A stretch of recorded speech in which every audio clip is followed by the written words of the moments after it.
Hello everyone, this is Chris and I come to you today with a little bit of a heavy heart, and I just wanted to share with you today, 15 years ago, my sister was killed in a car accident. She is my only sibling, and this happened 15 years ago, and every year that day comes up, and it brings fear, it brings sadness, it gives me a chance to reflect on the memories that we had together, and her life was cut short, way too short, and it makes me sad every day, and it's something that I have to live with. I'm on my own. I'm the only child, so you know, that puts more pressure on me as my parents are aging, and it becomes very difficult at times. And I just wish I had her by my side to be there with me, and with all of the things that come up in life.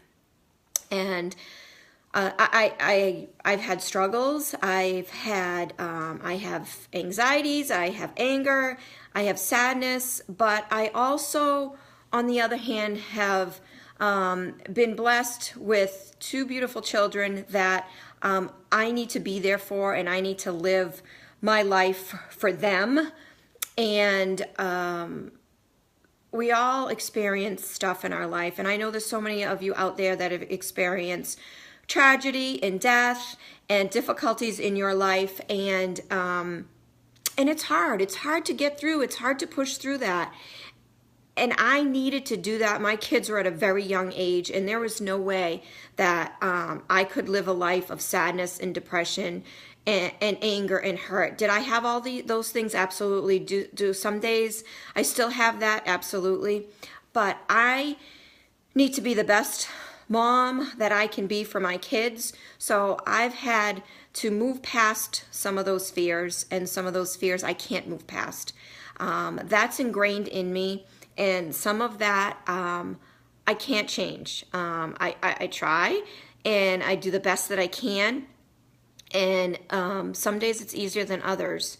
And my biggest thing is being with the people that I care about, being surrounded by the people that care about me, and making sure that I'm with my children as much as I can. That's why I love what I do, is to have that flexibility and freedom to spend every moment as much as I can with them, because you never know, life can change like that, and it's scary, and we can't control it. And we can't control accidents, and we can't control those things. But what we can control is our emotions, our reactions, and how we go forward and live our life. You can choose to live a life of misery and depression and sadness, or you can go out and make a difference in the world. And you can go out and you can be the best version of yourself, and you can go out there and be surrounded by people that care about you and love you, and make the most of your life, because it can change in a second. And why live in misery?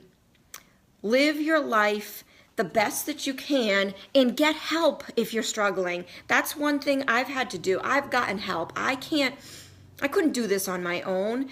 And if you are struggling out there because of a death, then do something about it. And stop feeling bad for yourself, and get the help that you need, and make the changes in your life so you can live a better life. Your loved one is not going to want you to live in misery.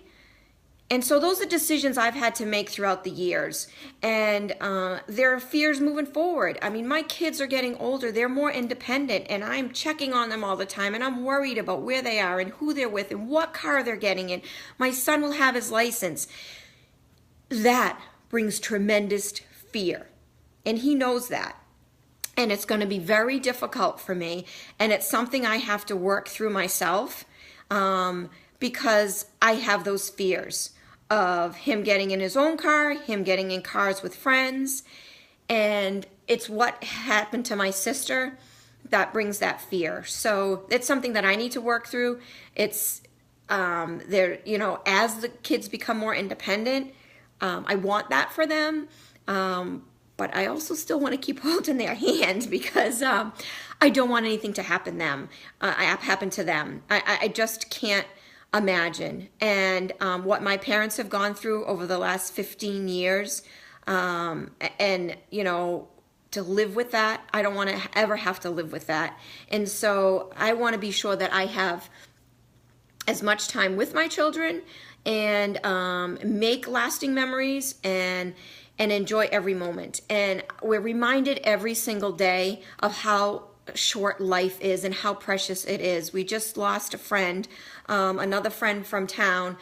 She battled with cancer for a very long time, and it makes me so sad. She fought for so long. She was just amazing. And so it brings things to the surface again of realizing how short life is and how important it is to take care of yourself, take care of your family, and do the best that you can to live the best life and not have regrets. I mean, I have this, one day someone says FOMO, FOMO, and I'm like, what is that? And now I'm like, oh my God, I live it every day. Like, I live it every day. And there are things that hold me back. There are things that scare me, and that fear of missing out. I just want to live every day and enjoy things in life. And whether it's travel, whether it's simple things like going out to dinner, whether it's getting together with family, those precious times with your family, and being with my friends. And in this busy, chaotic life, sometimes we just don't stop. And we go, and we don't take the time to be with the people that are most important to us. So take this as a way to slow down a little bit, take a couple breaths, think about what's important to you, and make the changes that you need to make.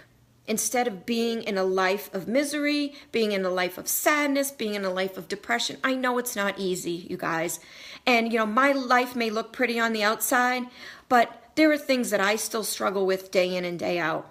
And there are stressors that I have, but I make sure I take care of myself so I can be there for other people. I can be there for my family. I can be there for my children. I can be there for my husband. I can be there for my parents, the rest of my family, my friends, the coaches on my team, the people that I'm helping on their health and fitness journey. If I'm not taking care of myself, how am I going to do all that? And all that brings positivity in my life, and that's a huge influence, and that has been such an impact on my life to help me get through some of the sadness and the things that have happened. And we recently lost my uncle this year. That was another thing that was devastating to all of us. But we have to move on. We have to continue to live our lives. And like I said, it's the biggest thing for me is just live life to the fullest. Some days it's a struggle. It's really hard. And some days I feel like I've got this, that I can't live life to the fullest. And I want to live life to the fullest. So take today, think about where you're at in your life. And it doesn't matter how old you are. And some people want to give up, when they're in their 60s, 70s, 80s. You can't. Or, you think maybe you're young and you've made poor decisions. Well, change that. You have a whole life ahead of you. Make the changes that you need to make to be the best version of yourself. And go out and live your life to the fullest. And be grateful and thankful for all the things that you do have. Thank you.